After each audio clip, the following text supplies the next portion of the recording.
The Forgotten Path. Chapter 1. The Mysterious Neighbor.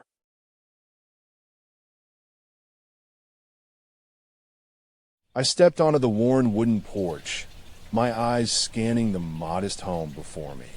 The white paint was chipped and faded, the shutters a dull gray from years of neglect, yet there was something endearing about it, a charm that only old houses possessed. As I rang the doorbell, a faint whisper of rose petals carried through the crisp autumn air. Mrs. Danvers answered, her silver hair neatly styled in curls, glasses perched on the end of her nose as she peered at me with an enigmatic gaze. "Ah, you must be Emily. Welcome to Oakwood Street," she said warmly, hand extended for a handshake. "I'm so glad to have new neighbors." Her voice was like the rustle of leaves on a quiet day, soft yet profound. Inside, her parlor was a treasure trove of antiques and photographs.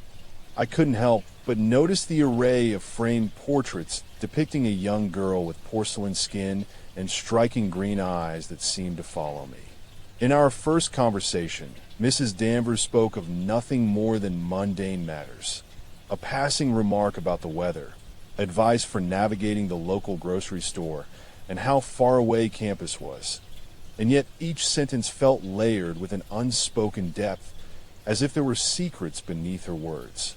On our second meeting, I noticed she'd always seemed to glance out my window around 6 p.m. sharp. One night, nestled in my books, I heard it, the unmistakable rhythm of a gentle melody that conjured images of lullabies and forgotten dreams. The sweet trill danced through the open window, a haunting harmony that seeped into my dreams. I rubbed sleep from my eyes before venturing to the glass. Mrs. Danvers' silhouette stood motionless against the moonlit backdrop, her thin hands clapping an old time tune. The next evening, with the house aglow and a sweet aroma of baked goods wafting out, I dared a peek. My breath hitched when she turned, her eyes meeting mine before flicking away, a fleeting smile tugging at her lips. The window pane between us seemed to shimmer, as if it wasn't quite glass anymore. In the days that followed, my classes and routines fell into rhythm with our brief exchanges. Her daily bread offerings on my doorstep or an occasional nod from afar. Oakwood Street hummed with a quaint, small-dot town tranquility I found comforting in this new chapter of my life. My heart skipped a beat as night descended, casting the world in shadowy hues. I settled for an early night's reading when my ears betrayed me. Hushed whispers outside my room window. Pressed against the glass, I stared into the darkness, but the street was empty. The words "get to sleep" and "it'll pass" echoed in my mind as I retreated under the covers. Morning brought a surprise. Deep prints of bare feet leading through the forgotten path behind Mrs. Danvers' house, like dark specters tracing the way I'd yet to tread. Each day, they returned. Each night, the chanting persisted. The unspoken connection between us deepened as autumn leaves crunched beneath my boots. "A gift," she said with a knowing smile, when I pointed out her footprints, her eyes sparkling like moonlight in candlelight. The path meandered into an endless expanse of overgrown woods, the whispers fading into the distance. Mrs. Danvers' tales of the old days often ventured into mythic territory. Whispering wives, a legend of women who'd once roamed Oakwood Street's woods at dusk, their ethereal voices guiding lost travelers home. Now, it was as if they were guiding me. In that shared silence between us, I sensed an unspoken truth, a secret only the path knew.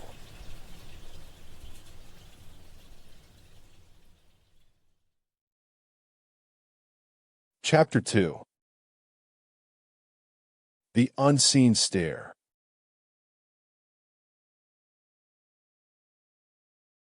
The whispers intensified, growing louder and more frequent. Shadows flickered in my periphery, the edge of a shadow, the corner of a hat. When I turned to face them, they dissipated into the darkness. It was paranoia playing tricks on my mind, a side effect of this unfamiliar town. But one night, walking home from campus, an unmistakable form emerged behind me. I whirled around, empty alleyway. As I quickened my pace, footsteps harmonized with mine. Each time I glanced back, no one there. My heart hammered. The hum of crickets filled the air as if mocking me. Mrs. Danvers' cottage light flickered on. At her door, I knocked, not sure what to expect. Her wispy curls bobbed in response. "Emily, dear, it's late." A smile etched her face, but didn't reach those eyes that bore secrets beneath. "The wind carries tales of old Oakwood. You mustn't believe everything you hear." I mentioned the footprints, our unspoken accord broken by my fear. She sipped tea from a dainty cup, urging me to take one. Its sweetness was overpowering yet comforting. "I'm sorry, Mrs. Danvers. It's just things have been strange," I admitted as her gaze turned thoughtful. "The path has stories to tell." She patted the armchair beside us. "It's just that sometimes our minds play tricks." The days blended together, the rustling in my room, the shadows, until it became routine. One evening, a soft breeze carried an unmistakable tune from behind Mrs. Danvers' door, a lullaby I'd never heard before. She smiled, eyes aglow with the moonlight filtering through her curtains. "Remember when your mother sang that to you?" My mind raced back to childhood nights, lulled by the same melody. "It couldn't be. I often think of my daughter, Evelyn," she whispered, lost in those woods long ago. Each night it echoed, "Rock, da-da-da by baby, gentle as a lamb." A sense of unease crept over me when an object appeared on the forgotten path. A porcelain doll adorned with lace and porcelain skin. Mrs. Danvers had said nothing of Evelyn, but there it was under the street lamp. I'd seen that exact doll in her window once, glassy eyes staring back at her.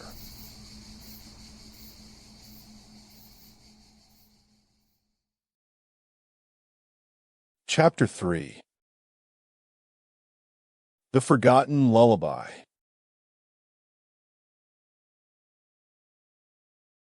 I knocked with a sense of purpose, my heart racing in anticipation. Inside, our conversation began like any other before unraveling to reveal layers beneath. I used to sing Evelyn Rock, da-da-da by baby, when she went missing. Mrs. Danvers closed her eyes as if listening for a melody long forgotten. I sang it. The doll's presence weighed heavily in my hands, and I needed answers. "Please, dearie," she requested, taking the doll from me. "The path hums with secrets. Some people can hear them." Evelyn was more than just a story, a specter woven into Oakwood's folklore. Mrs. Danvers' eyes held a world of sorrow as she placed the doll in her lap and began to sing. "Rock da-da-da by baby on the treetop. When the wind blows, the cradle will rock, gentle as a lamb." The melody wrapped around me like an old shawl. Then there it was, the doll, perched on my windowsill, lace gown fluttering in a non-existent breeze. In that moment, I understood Evelyn didn't just haunt these woods. She carried them home with each lullaby. "I hear Evelyn still," Mrs. Danvers whispered, eyes closed. "She's found her way back." In the darkness outside, those glassy eyes gazed back at me. The wind died as one final note hung in the air. Evelyn had been here all along, luring others to the path, a guardian of forgotten stories and secrets. Mrs. Danvers watching for something on the other side. Evelyn's home. With that, she vanished into the night, leaving me to ponder the truth.